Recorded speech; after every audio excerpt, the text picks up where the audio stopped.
To get started on your Winterflake Slide bracelet, all we need out right now are the rondelles. So whatever color rondelle that you choose to use. I'm using the rondelles that came in the companion pack to November's Bargain Bead Box of 2025 called Winterberry Wishes. This is the companion pack of the rondelles, or where the rondelles came from. Now what we're going to do first is we're going to completely do our snowflake pattern with our rondelles. Then we're going to come back and add the seed beads as basically to cover up the thread path and everything. So get your thread and needle out too. I have about 6 feet on this needle right now. I'm using the white Wildfire 0.006. I'm only using white because I feel like the white, if it shows through, which it will a little bit with your rondelles and everything, it'll kind of add to that snowflake effect. So we're going to start off with doing a right angle weave. Now this is going to be the same pattern as my Cascading Winterflakes earring tutorial that came out earlier in the week.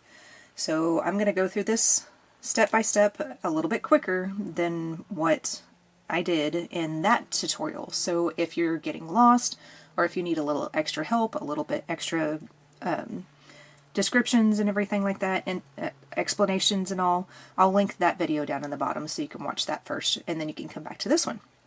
So I've got my 4 beads on the thread and needle. Just going to go back through that first bead. This is the end of round 1.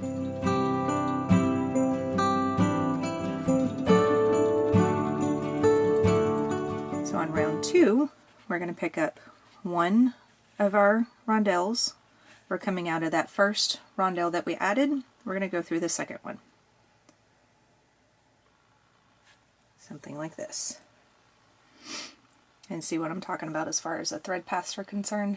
See, now you can start seeing some thread. We'll come back and we'll add some beads to cover that up. So just pick up another bead and go through the next one. And then do that all the way around.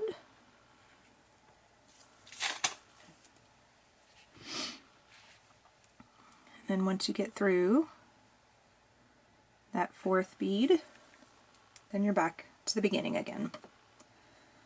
Don't forget to step up, so we need to go through that first bead that we just added. Once you go through that first bead, then you're set up for round number 3.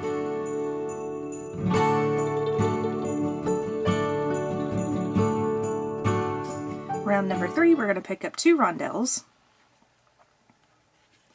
We're coming out of that one pokey outy bead there. We're going to go through the next one.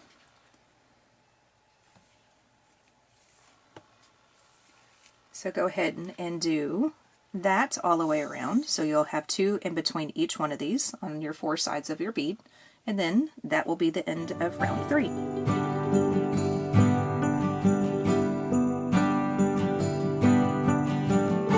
To begin round 4, we need to make sure that we're stepping up through that first bead that we added from round 3. So go through that first bead only. So now you should be coming out in between the 2 beads that we added on that previous row. Now we're going to add a bead in between here, and then we're going to add a bead in between these other sections. Now what I did in the previous video, I called this my herringbone stitch, because it kind of looks like a herringbone because the beads are sitting in a V like that, like typical herringbone. So I called this the herringbone stitch, and then in between here I called this the valley.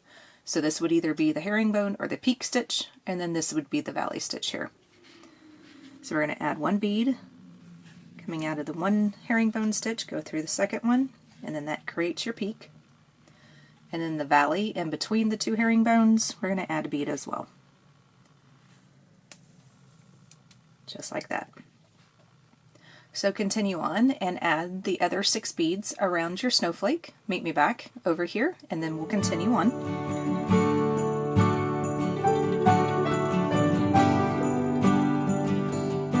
To get started with round number 5, we need to make sure that we're coming out of that first bead that we added in round number 4. So this is what our snowflake looks like at the moment. So go ahead and go back through this first bead right here. That gets us set up to start round number 5. Round number 5 is where we're going to add either a right angle weave unit or a square stitch unit. So on each portion, or each bead that's now the peak bead from the previous row, or the bead that's in between the two herringbone stitches, we're going to add a right angle weave unit. So pick up 3 of your beads and wrap around that top bead right there. When you get that on there, it now looks like a right angle unit. Jump down to the row below, so this is going to be the other half of the herringbone stitch. And then we're just moving on to the next little section here. Now this is your valley bead. So this is the bead that we put in between the two herringbone stitches that I called the valley bead. Now this bead, we're going to square stitch on another bead. So just pick up one of your rondelles. We're coming onto the right hand side of this bead, go from the left to the right. It's basically in the same direction that your thread is moving. I would suggest to go ahead and play with your square stitched bead, because it's going to sit kind of wonky, and just try to get it to sit on top of each other just like that. Then we're going to go back down to the previous row again, go through that first of our herringbone stitches, and then after you get through that, make sure your beads don't get all tangled up like that just did with the thread. Thread doesn't wrap around things, because at this point in time your thread's going to start to try to wrap around stuff. So just take your time, make sure you're not getting anything wrapped around. And then you move up to the current row, which is the peak bead, and then that's where your next right angle unit goes. So go ahead and complete your right angle units. You'll have 4 of those, and then you'll have 4 of your square stitch beads in between. Then meet me back, and then we will start adding some of the seed beads in to cover up some of our thread paths. Once you get all of your rondelles put together, your snowflake should look something similar to this. So now we're going to go through and we're going to add those seed beads to kind of cover up some of those thread paths. Now I just finished adding my last square stitch there, so I need to get over here to this right angle weave unit. We're going to start with adding the seed beads on the outer edge, and then we're going to work our way to the center of the snowflake, and then that way we'll be over here to where the starter thread is at so we can tie off. So go ahead and jump down to the previous row again. Gotta figure out where the hole is at, because the holes are they're not exactly in the right spots, because some of them are still kind of sitting off to the side a little bit. Then we're going to jump up to the peak stitch, and then that is where we're going to start adding our seed beads. So I'm going to pick up one of my seed beads, I'm going to go through my right angle unit, and I'm going to add 4 seed beads in between the 4 rondelles. So pick up an 11-0, go through your 1 rondelle, pick up another one, so on and so forth, until you get down to the bottom, and you have all 4 of your 11-0s added. So that's what you're going to do to all of your right angle weave units on this one, here, here, and here. So to continue on, we want to go back down the herringbone stitch. As soon as I can figure out where that hole is. As being far away from my face, sometimes it's hard to find where the thread paths are actually supposed to go. And then we're going to go back up to our valley bead. And then on either side of your square stitch bead here, between the valley bead and the square stitch, we're going to add 3 seed beads. So pick up 3 of your 11-0s, and then go from the valley bead to the square stitch bead, and then on the other side do the same thing. 3 beads, go from the square stitch bead back down to the valley bead. And then that's what you would do with all of your square stitch beads, is add 3 seed beads on either end, or either side. So to move on, I'll just show you really quickly, even though you probably, if you're familiar with this, can guess and or know that you would go back down to the previous stitch, which is your herringbone stitch, and then back up to your right angle weave unit that we added in the last step. Make sure your thread does not get wrapped around anything. it's trying to do right now. And then now you're set up to start the seed beads for your right angle weave. So go ahead and complete that portion around. I will meet you back over here when we go back through this bead right here, which is the first herringbone stitch that we started off with. Alright, once you get that completed, your snowflake should look something similar to this. Now I'm coming out of that first herringbone stitch out of that row, let's see, 1, 2, that was row 3. So we're coming out of the first herringbone stitch of row 3. We're just going to add one of our seed beads. Then we're going to go back, or we're going to go through the second herringbone stitch. So basically, wherever you have your right angle units sticking out for as the arms of the snowflake, we're going to put another bead below your right angle unit. So it's going to end up sitting something similar to that. See if you can see that. There we go. Now, sometimes your beads are going to twist around. When I was doing my sample one, I had it a lot of times where my beads were twisted something similar to that, where they just kept twisting around on me and everything. I got my beads set up to where I put my needle through the seed bead if it happens to you. Make sure your thread paths are not twisted anymore. Just hold on to your needle, but then pull on your working thread, and then that gets your bead to sit in the correct way. So just make sure your beads aren't twisting around some. Some of it's because when you're working with thread and everything, you'll twist your thread, and sometimes the thread just gets too twisted and it shows up in your beadwork sometimes. So to move on to the next little unit, instead of going up a stitch, up into row, what was that, 1, 2, 3, 4, that would be row 4, I'm going to go back down into row 2. So this is basically the portion that we would call the double right angle unit portion. So this was row 2. And then we're skipping the, what did I call these? We're skipping the square stitch portion. So now we need to get back up here to the next herringbone portion, so that way we can add the bead underneath the right angle unit on this portion. This is where you pick up a bead. You're coming out of the first portion of the herringbone, and then you go down the other side. And then that is all you do. I can't find the whole, okay, I'll get that in a minute, but that's all you do for this round, is just add your seed bead underneath your right angle units. I'll meet you back over, I'll probably be over here in this bead right here. So it'll be down in round 2, but it's going to be just before where we would step up to add our next bead if we didn't have one there. So I'll meet you down over here in round 2. When you get done with that portion, you should have your 4 beads that are below your little right angle units. Now this part I'm actually going to differ a little bit than my sample piece. I was just playing around with it just a second ago, and I thought, what would happen if we did this? And I actually kind of like the outcome. So what we're going to do on this one, we're actually going to pick up 2 seed beads. I'm coming out of that first bead that is in from round 2. I'm going to go up to that bead that we just added that's underneath the right angle unit. So after you have your 2 seed beads on, you just go straight through that 11-0 that we added on the last row, or the last step. And it should look something similar to that. Then we're going to pick up 2 more seed beads. We're coming out of that 11-0 from the last step. We're going to go through the next rondelle from round 2.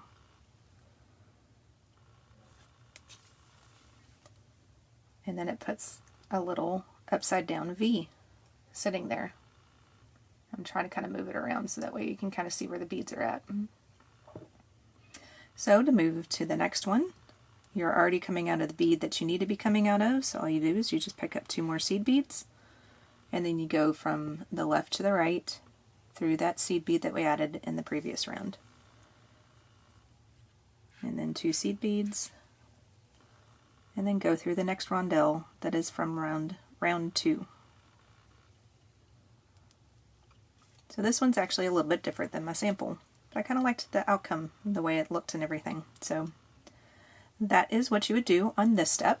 So complete this portion right here. we'll be coming right back out of that first bead that we started out of from round 2, and then we'll start doing the inner portion of our snowflake after that. Alright, so now we're coming out of that rondelle from round 2 that we started in from the previous round, and then that's what your snowflake kind of looks like now. We're going to go jump down into round 1. So we've got 2 more steps, and then we'll be done with the bead woven portion of our snowflake. So now we're going to put 4 beads in between the rondelles from the round 1. So go ahead and pick up an 11-0 and go through your 1 bead. Now some people may be thinking, okay, well why didn't we just do this when we were stitching the snowflake together? You probably could still do it that way. Sometimes when you add seed beads along with larger beads like this, sometimes it works out just perfect. Other times you want to have a little bit of space and then cover it up with a seed bead later. It's just completely up to you. So personal preference on that. And then that's how that portion should look. Now this is where we're going to add 4 more beads in the center. So I'm coming out of that first rondelle that we started off in. I'm going to go ahead and go through the first seed bead that we added. I'm going to flip it in my hand so it's sitting this way. Then I'm going to square stitch on a seed bead. So I'm coming out of the right hand side, picked up a seed bead, and I go from the left to the right of this current seed bead. Making sure I'm not going through any of the other seed beads that are sitting there. Now we're going to go ahead and go back through from the right to the left of the seed bead that we just square stitched on. So now your thread should be coming out of the left hand side of the seed bead that we just square stitched on. We're going to pick up another seed bead. We're going to go through the bead that's over here off the left hand side since the thread is going in the left hand direction at the moment. But we're going to go from the bottom to the top. So if you're looking at it front ways like this, we're going from the left to the right through that seed bead. The bottom to the top like that. We're still going to square stitch this one on, so once we get the seed bead sitting there close to the other seed bead, we need to go back through the bead that we just added.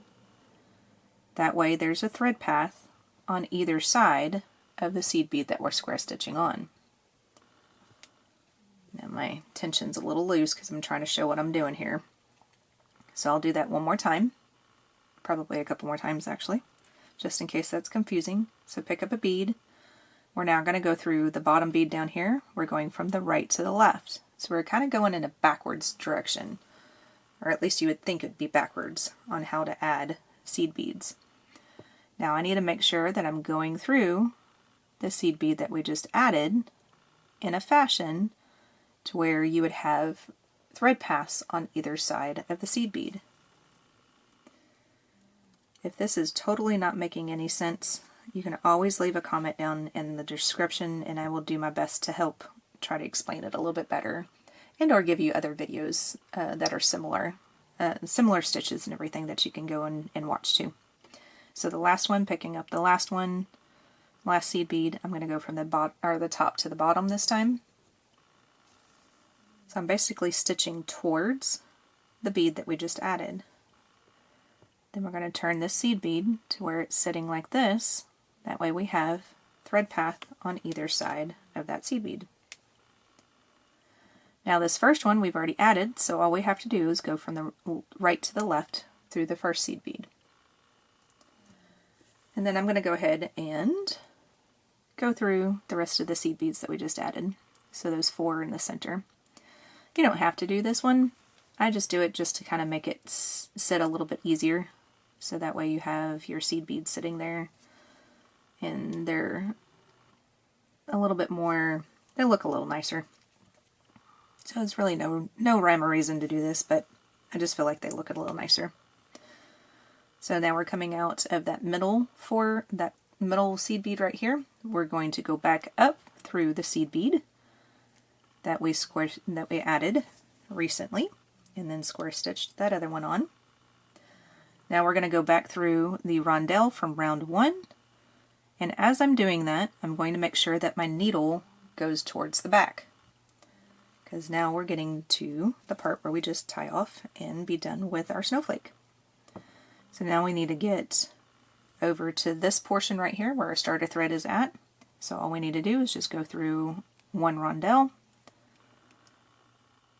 from round 1, and then make sure your beads don't pop to the back like that one just did. If that happens, if your beads start popping to the back and everything, you can always just take your needle and you can kind of force it back to the front again. And then now I am set up to do my tie off. I do right over left, left over right. Usually how I do that is I take the small portion of the thread, wrap it over the larger portion, go through the loop towards me once, go through the loop away from me once.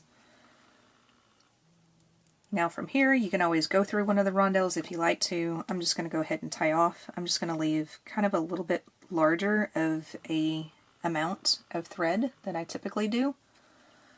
And then that way I can use my thread burner and just make a really good knot down here at the bottom. And then now your snowflake is complete like that.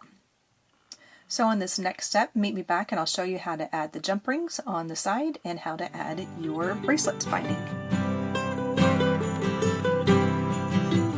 When you get your snowflake completed, it should look something similar to this.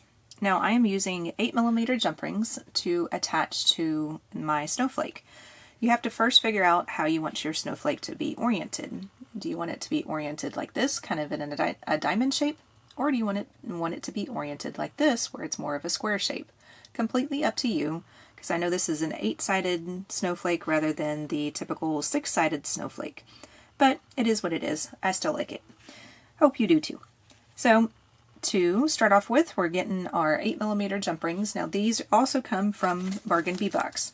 Now this is when I had purchased these. I think I purchased them maybe a year ago from the making of this video, and it's ring 120.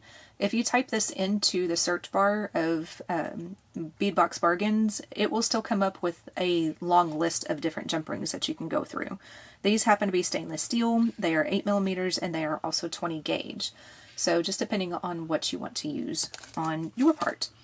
Now these findings also, these bracelet slide findings, these are still available as of the making of this video as well. There's not many of the gunmetal left over, but some of these are still available, and I like them because they have little CZ charms down here in the bottom. So that's the reason why I got them, because it was kind of cute little fanciness. All right, so what you want to do, once you figure out where you want to have your snowflake oriented, take one of your jump rings and then just ever so carefully, you hold it with your pliers kind of in the middle of the jump ring. I feel like it makes it a little easier to handle. Just ever so slightly and easily just slide your jump ring through your rondelle. And in this case, I'm going to go ahead and just take the other end of my finding and slip that on right away. And then, woo! And then hopefully not break anything in the process. And close up my jump ring with my pliers. Now before I move on, I kind of want to put this opening of the big jump ring that we did, I want it to sit closer to the rondelle. If you're able to get it inside the rondelle, sometimes you could do that, sometimes it won't work. But if you're able to get it inside the rondelle, then sometimes it'll be a little bit better, more stable, and look a little bit nicer. So let's go ahead and try this on. Loosen that portion up, and then get it on your wrist. Now this is how you would hold on to it. So hold on to it, the bottom portion or the little dangly portions with a couple of your fingers, and then just make this tighter until you're able to use your other hand and make it tight enough for it to be comfortable on your particular wrist. So there is our snowflake slide, or what did I call these? Winterflakes Slide bracelet.